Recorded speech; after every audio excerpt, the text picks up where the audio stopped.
wash your clothes? If you said to clean them, oh boy, have I got some bad news for you. Hello, Internet! Welcome to Style Theory, the only show telling you how viral fashion can turn into viral fashion. Does it ever annoy you how laundry is one of those chores that you can never quite check off the list? Unless you're doing the laundry completely naked, there's always gonna be some set of dirty clothes just waiting around to be washed. But hey, if it feels like you're always buried under last week's, or let's be honest, last month's laundry, you're not alone. The average American household washes 300 loads of laundry per year, and that's out to almost one per day. That's probably the reason why washing clothes always ranks in the top 5 of America's most hated household chores, right there alongside doing the dishes and cleaning the toilet. But even though we hate it, you can't really question why we have to do it. We gotta get those things clean. Those pit stains aren't really complimentary to your aesthetic. That after gym stank won't be getting any less ripe on its own, and as much as last night's spaghetti was great, I don't want to be reminded of that meal every time I suit up. In short, we just gotta get rid of the germs, sweat, dead skin cells, and other gunky stains that are ruining our fit. And hey, look on the bright side, at least we don't have to go down to the creek with a washboard and some lye. Nowadays, most people have high-powered, high-efficiency washers with all these knobs and settings, and they make this fun little ringtone sound when they're all done that makes you believe for like 2.5 seconds that laundry could be fun.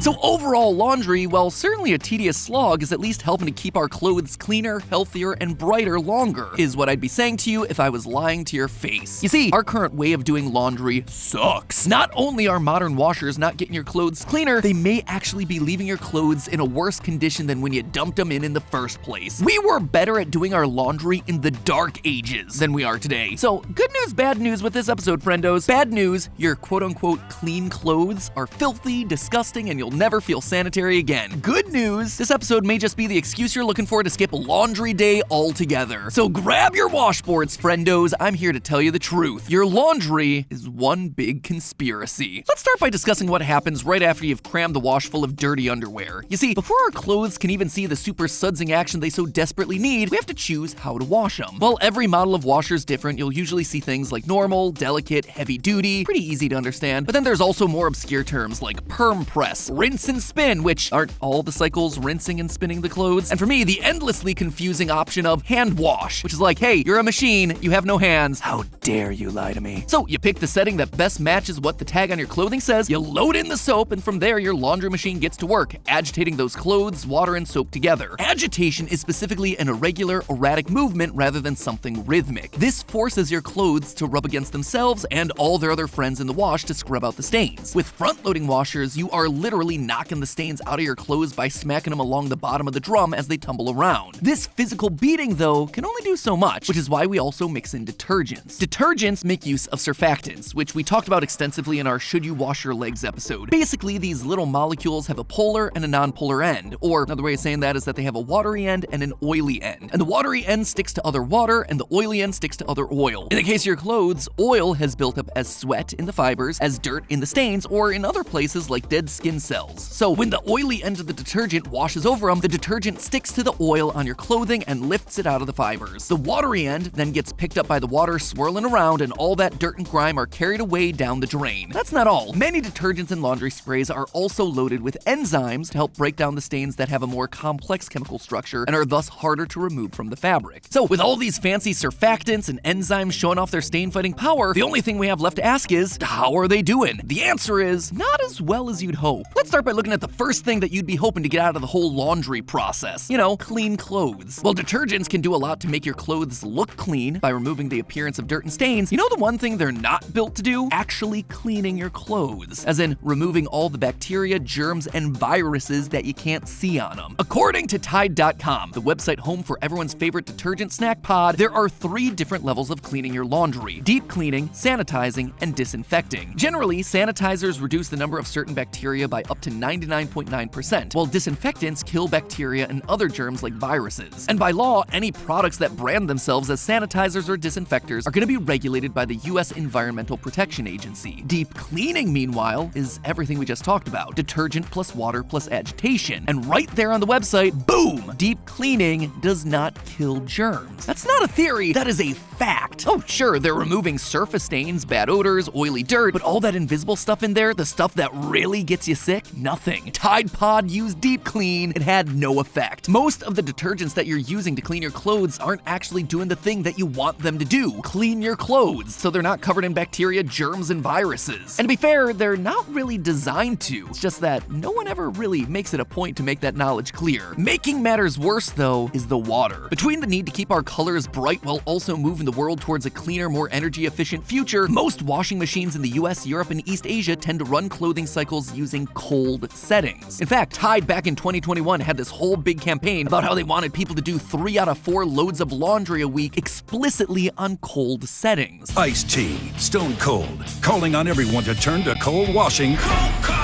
There's also been an increase in settings like eco-warm, with water sitting just above 100 degrees Fahrenheit or 37 degrees Celsius, the temperature of a warm, pleasant bathtub. While these temperatures can certainly help remove many stains, they're doing nothing to, again, actually clean the clothes. To kill germs, clothes have to be washed at a temperature minimum of 140 degrees Fahrenheit or 60 degrees Celsius, which is something that only 5% of American loads are doing. That's right, 95% of the laundry that's done in America is coming out with germs still on it. Not just because the detergent is lacking, but also because the water temperatures we're using are too low to kill off any bacteria living inside. And we, the innocent consumer, are left walking around in our own filthy ignorance. So consider this. You throw your dirty underwear in with your regular load of laundry. Totally fine, it's a normal thing to do. Except no matter how clean you might be, studies have shown that the average person has about 1/10 of a gram of fecal residue in their underwear. And poop contains all sorts of bacteria, viruses, and germs. Because your typical detergent